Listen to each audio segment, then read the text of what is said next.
FSN Radio. It's all about what's next. Go to financialsurvivalnetwork.com and sign up for your free weekly newsletter. You'll also get 3 free reports. The Financial Survival Network. It's all about what's next. Welcome. You are listening to the Financial Survival Network. I'm Kerry Lutz. It's July 27th, 2017.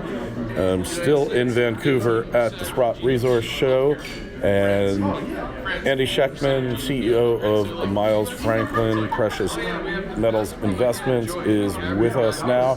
You find him over at milesfranklin.com, and if you got any questions or comments, feel free to send an email to kl@kerrylutz.com.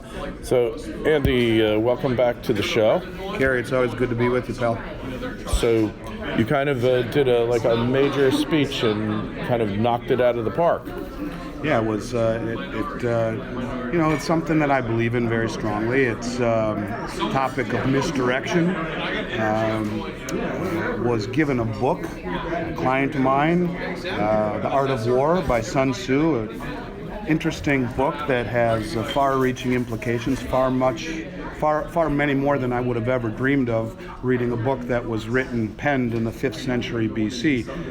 The more that I learned about the book, I learned that it's taught in every major business school in America on corporate hierarchy. It's taught in every major law school in America on formulating arguments. It's mandatory reading for all CIA officials. And being a fantasy football geek like I am, I was most impressed to find that Bill Belichick uses it to formulate his game plan. And if you know anything about football over the last decade, Bill Belichick is one smart guy. Yeah, he's dominated. And yes, also every military academy in the world, it's required reading as well. West Point, the Air Force Academy, the Naval Academy, all of them, you got to read that book. So how does a book written in the 5th, 6th century apply to precious metals in 21st century America and the world today, Andy? Certainly. Well, the whole concept of the book, Kerry, and it applies to me, it's enabled me to look at the world around me, not just precious metals, but information dissemination and market manipulation in a different way. The premise of the book, in a nutshell, is how to beat your opponent without throwing a punch. Misdirection, if you will, to me, is the key in understanding what Sun Tzu was trying to say, how to misdirect your opponent. And although I use several examples, both in information and in market manipulation, but as it pertains to gold, the way that it, and silver, the way that it pertains to J.P. Morgan works something like this. J.P. Morgan drives down the paper price of silver for the last 3 years, precipitously, holding the largest paper short position on the COMEX market. At the same time, they amassed 600 million ounces of physical silver, the largest position the world has ever seen.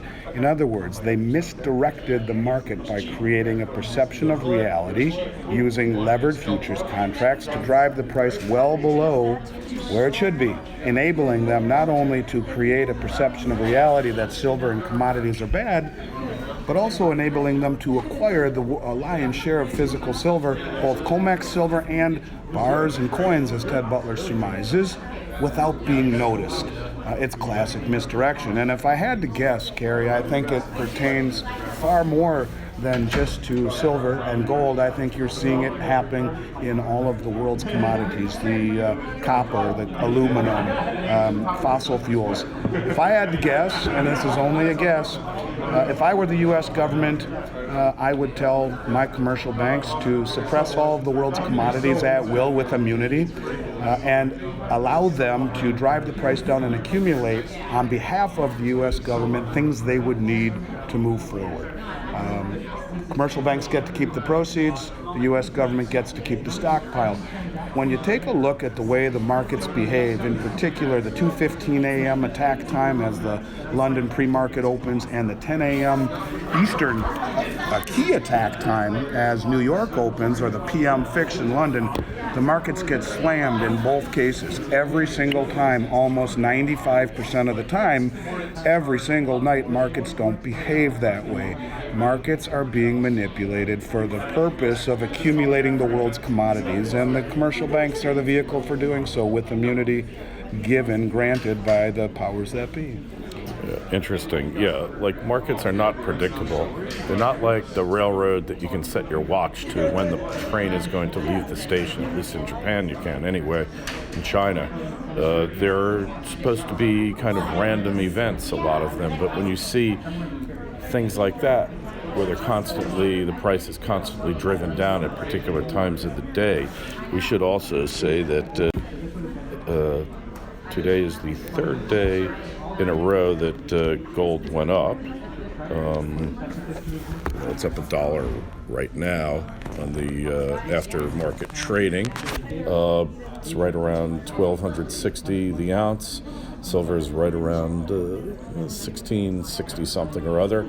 So, yeah, at some point though, this little game has to stop working, right? I mean, it can't continue on forever, can it? No, and if you notice, it was up, but it opened up down as it hit New York, as is the pattern. They knock it as it comes into New York. If you Google Dimitri Speck gold-silver charts, and you take a look at his cumulative average over the last 10 years, or he'll show 10-year examples of how it's down every single day coming into New York, every single day at the London PM fix, it has an upward battle.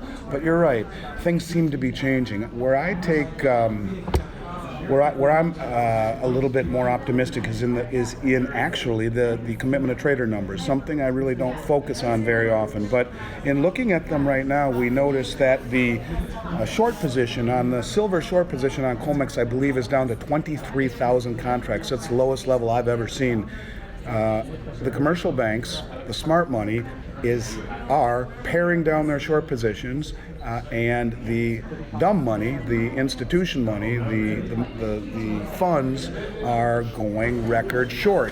In other words, the commercials, the smart money, are taking the opposite side of the trade, while at the same time paring down their short positions to the lowest level I've ever seen. So they're waiting for a major upswing in the price of the metals as the money managers take the other side foolishly against the commercials, which have quite a track record of success. And while they've been doing all this, manipulating whatever, maintaining illusions, they've been making billions of dollars at this game, right? Absolutely they have, with immunity. And so that's the whole idea, is that all of these manipulations aren't happening in a vacuum. The manipulations happen for a reason, and there are reasons why this is happening. And the bottom line is, in my opinion, it is simply to reposition. The powers that be may be maniacal, but they're not stupid. And I think if I were looking at the future from a perch high above, I would simply say, in order to win the game, you have to have the things. You have to have the assets. You have to have the things needed to maintain and build infrastructure. Not just 6,000-year-old wealth and precious metals, but things such as fossil fuels, things such as base metals, all of the things one needs to move forward. And at some point, the jig will be up. The jig will be up when there's either no bid or the demand overwhelms the ability to manipulate the price, or, as we're beginning to see, a more active role in price setting in the east, whether it be in Shanghai, or Russia's role in setting and determining the price of gold and silver. When that happens, the West will have to acquiesce to the demand set price rather than the paper manipulated price, or arbitrage will knock them right off their perch quickly. Yeah, so that day is coming. I guess we're getting closer to it. Right now, if you're buying bullion, or if you're going to buy metal, where's the best value, Andy? It's without question in numismatics, Kerry, like we talked about a few weeks ago. That's something that people who know me have never heard me say, at least in the last 15 years. I could sell numismatics at a 3 or 4% markup and beat any company in America. When I sell bullion at more than 1%, I'm outpricing myself. I've always wanted to sell numismatics over gold bullion, not only because it's more profitable, but also because I like it, and I think they're wonderful coins. But over the last decade, the premiums have gotten so high as a business owner. And as someone who acquires gold, I couldn't recommend it either to myself or to my clients to buy it. But as what has happened throughout all of time and all of markets move from fair value to overvaluation, like we saw in the numismatic market in 2008, 9, and 10, to extreme overvaluation at that point. And when markets correct, as they always do, typically we run back through fair value to undervaluation, where we have been for the better part of the last 2-3 months. The bottom line is this, Kerry, as it pertains to numismatics, I've never sold them for a lower premium ever in 29 years, ever, as it pertains to melt value and cost above a gold eagle. So I think it's the best buy. Amazing. Well, I know a lot of your competitors throughout the years have always been bait and switch and getting advertising bullion, but then you get on the phone with them and they try to push you into numismatics. I guess they're not doing that now. Well, and that's the point I'm getting at, is that numismatics trade at a higher premium typically for the companies that are selling them. But no, now those premiums have all but disappeared. And the reason that there are those premiums, well, they range, but the bottom line is they're unhedgeable. And so the dealers that hold them, because they're holding something that carries an unhedgeable risk, feel that it is worthy of making an extra 1 or 2%. And in most cases, I actually agree. As long as the client is receiving a fair price on the coin, then it's a better choice than gold bullion 10 out of 10 times if you're paying at or very close to a gold bullion coin. I think the benefits outweigh, but at this time, right now, unlike anything I've ever seen, the premium is all but non-existent in circulated coins and very low-grade uncirculated coins. There's no opportunity cost, and the market makers, I guess, are doing just that. They're not jacking up the premiums to the retail market. It seems to imply that demand is down. Hey, we see the same thing happening with junk silver, right?